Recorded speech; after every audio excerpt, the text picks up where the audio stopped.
Hello అండి. Welcome back to my channel. మీరు thumbnail చూసుంటే అర్థమయ్యే ఉంటది కదా! సో, ఎక్కువ మంది చేస్తున్న మిస్టేక్ ఇది. ఒక కామెంట్ తీసుకొని చేయడానికి రీజన్ ఏంటి అంటే, వీళ్ళు ఇంకా ఎక్కువున్నాయి. ఇదివరకు ఎట్లా ఉండేదంటే లైక్ 2, 3 లేకపోతే 4 మహా 4కి మించలా. వీళ్ళైతే ఎనిమిదో ఛానల్ అంట ఇది. సో, కామెంట్ ఏంటంటే నేను స్క్రీన్‌షాట్ యాడ్ చేస్తాను చూడండి ఇక్కడ పక్కన. చాలా లెంథీ కామెంట్. సో, అట్లా రాసారనమాట. నేను వాళ్ళకి చెప్పాను, మీ పేరు కనిపించనివ్వను.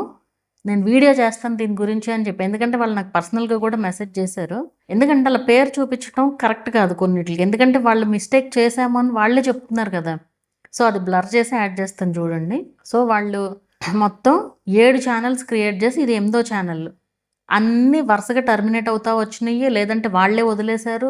కొన్ని ఎంటర్‌టైన్‌మెంట్, కొన్ని సీరియల్సు. అంటే ఏదో తాపత్రయం ఏదో చేసేయాలని. ఇప్పుడు ఆ 7 ఛానెల్స్ కోసం స్పెండ్ చేసిన టైం అంతా వృధా.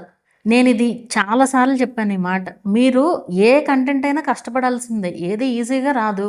ఏదైనా కష్టపడాల్సిందే. ఆ కష్టం ఏదో మీ ఒరిజినల్ కంటెంట్ పైన పెడితే ఆ టైం అంతా కలిసొచ్చేది గదా! ఏమో ఈ పాటికి మానిటైజేషన్ గూడా అయ్యేదేమో గదా! సో, ఎయిత్ ఛానెల్‌లో మొత్తానికి రియలైజ్ అయ్యారనమాట. ఎట్లైనా ఒరిజినల్ కంటెంటే పెట్టాలి అని చెప్పి. ఆవిడ కామెంట్‌లో గూడా స్టార్టింగ్‌లో అదే ఉంది. చెప్పాలంటే ఏదోలా ఉంది అని చెప్పే ఉంది కామెంట్‌లో కూడా స్టార్టింగ్‌లో. సో, మీరు ఎప్పుడైనా నేనిలాంటి మిస్టేక్స్ బోలెడన్ని చేశాను. అలా చేసి టైం వేస్ట్ చేసుకోకూడదు అని చెప్పే నేనిలాంటి వీడియోస్ కూడా చేసేది. నాట్ ఓన్లీ ఇది ముందంతా రాంగ్ చేసి తర్వాత కరెక్ట్ చేయడం గాదు. అంత కరెక్ట్ ఛానెల్ పెట్టేవాళ్ళు కూడా సెకండ్ ఛానెల్ ఏదో ఒకటి పెడుతున్నారు. ఇది గూడా ఇప్పుడు రాంగ్ ఇప్పుడున్న సిట్యుయేషన్ ప్రకారం. ఏదో ఒకటి పెట్టడం అంటే ఈజీగా లైక్ ఏఐ ద్వారానో లేదంటే జస్ట్ వ్యూస్ కోసం పెట్టే కంటెంట్.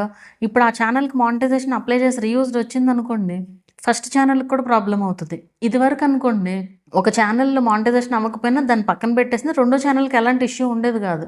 బట్ ఇప్పుడు ఆ ఛానెల్స్‌కి కూడా ప్రాబ్లమ్ వస్తుంది. సో, అందుకే చాలా చాలా కేర్‌ఫుల్‌గా ఉండాలి. ఏది పడితే అది క్రియేట్ చేసేసి అలా చేయకండి. మీరు ఓన్లీ ఒక ఛానెల్ పైనే ఫోకస్ చేయండి. ఇప్పుడు వీళ్ళకి సీరియల్స్ చేస్తే టర్మినేట్ అయిపోయిన ఛానెల్ ఒకటి కాపీరైట్ స్ట్రైక్స్ వచ్చి. ఇంకోటి ఎంటర్‌టైన్‌మెంట్ రిలేటెడ్ అది కూడా స్ట్రైక్స్ వచ్చి పోయింది. ఇంక ఇంక తర్వాత ఛానెల్స్ వాళ్ళే వదిలేసారో ఏదన్నా గానీ మొత్తానికి ఎనిమిదో ఛానెల్‌కి అయితే వచ్చారనమాట. అంటే అన్ని ఛానెల్స్ పెట్టిన తర్వాత రియలైజేషన్ వచ్చింది. అది అంతవరకు తెచ్చుకోవడం ఎందుకు అనేది నా ఇది. ఇప్పుడు ఆ వీడియోస్ ఇప్పుడు ఆ ఛానెల్స్‌లో ఉన్న మొబైల్ నంబర్ ఏది ఇందులో వాడకూడదు.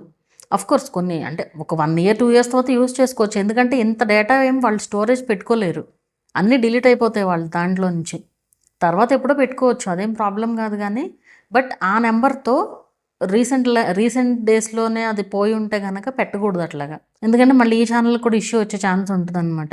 అండ్ అసలు ఆ పోయిన ఛానెల్స్ ఏవి కూడా డివైస్‌లో అనేది ఉండకూడదు. మీ ఛానెల్ ఏ డివైస్‌లో అయితే రన్ చేస్తున్నారో ఆ డివైస్‌లో అవి లేకుండా ఉంటే బెటర్ అనమాట అది. సో, మీరు సీరియస్‌గా తీసుకోండి. ఏదైనా సరే సీరియస్‌గా తీసుకోండి. యూట్యూబ్ అనేది అంత ఈజీ కాదు. ఎవరికి వాళ్ళేంటంటే యూట్యూబ్‌లో ఈజీగా రెవెన్యూ వచ్చేస్తుందని పెట్టేవాళ్ళే ఎక్కువున్నారు. ఈజీగా రాదు రెవెన్యూ.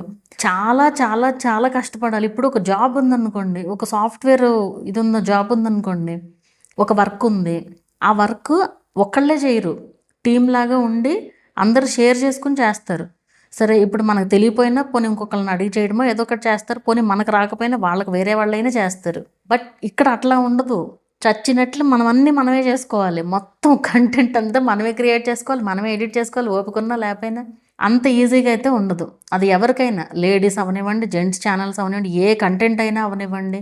ఒరిజినల్ కంటెంట్ పెట్టాలి అంటే చాలా చాలా చాలా కష్టపడాలి. అంత ఈజీ అయితే కాదు. సో, అంత ఈజీగా రావు మనీ అనేది మైండ్‌లో పెట్టుకోండి. అది ఉంటేనే మీరు కరెక్ట్‌గా చేయగలుగుతారు. అది. ఇప్పుడు నేను మామూలుగా ఇప్పుడు నాకు కొన్ని కొన్ని వీడియోస్ స్టార్టింగ్‌లో ఎట్లా ఉండేదంటే, నేను కూడా ఇయన్నీ చేశాను మిస్టేక్స్ అదే చెప్తున్నాను కదా! నా ఫస్ట్ ఛానెల్‌లో ఏది దొరికితే అది నా టాలెంట్‌లన్నీ చూపించేయాలన్నట్లు అన్నీ పెట్టేసేదాన్ని. తర్వాత తర్వాత అర్థమైంది ఇట్లా పెడితే గ్రోత్ ఉండదు అని చెప్పి. మొత్తం అయిపోయిన తర్వాత అనుకుంటే ఏం ఉపయోగం? అవన్నీ చెయ్యొద్దు అని ఇట్లా మొత్తుకుంటూ ఉంటాననమాట వీడియోస్‌లో. ఆఫ్‌కోర్స్ నేను ఎంత చెప్పినా నేనేం చేశాను? వేరే వాళ్ళు చెప్తే నేను చేసిందే అదే కదా! ఇప్పుడు వీళ్ళైనా అంతే. వాళ్ళంతట వాళ్ళకి ఎక్స్‌పీరియన్స్ అయ్యే వరకు ఎవరికీ తెలీదు. సో, ఇట్లాంటివేంటంటే కాపీరైట్ స్ట్రైక్స్ వస్తే ఇప్పుడు ఇబ్బంది కదా! అందుకు ఇంత క్లారిటీగా చెప్పడం అన్నమాట. సో, ఏదైనా గానీ మీరు పెట్టే ఒక ఛానల్లే కరెక్ట్‌గా చేయండి. ఒరిజినల్ కంటెంటే పెట్టండి. ఓన్‌గా వీడియోస్ షూట్ చేసే పెట్టండి. అది మెయిన్ ఇంపార్టెంట్. ఇప్పుడు వీటిల్లో ఇప్పుడు ఇన్ని ఛానెల్స్ క్రియేట్ చేశారనుకోండి. అందులో సరైన కంటెంట్ లేదు. ఆ డివైస్ మీ ఫోన్‌లో ఉంది. కరెక్ట్ ఛానల్ కూడా మీ ఫోన్లో ఉంది అనుకోండి ఫర్ ఎగ్జాంపుల్. ఆ ఏదైతే పిచ్చి వీడియోస్ ఉన్నాయో అది స్పామ్ అండ్ డిసెప్టివ్ ప్రాక్టీసెస్ అని పోయిందనుకోండి ఛానల్, ఆ డివైస్‌లో ఎన్నైతే ఉన్నాయో అన్నీ రిమూవ్ అయిపోతాయి. కొంచెం కొంచెం గ్యాప్‌తో ఐ మీన్ కొన్ని డేస్ ఆర్ మంత్స్ గ్యాప్‌తో పోతాయి. సో, అట్లా ఉండకుండా చూసుకోండి. ఎక్కువ మెయిల్ ఐడీస్ లేకుండా చూసుకోండి ఫోన్‌లో. అది మెయిన్ ఇంపార్టెంట్ ఇక్కడ.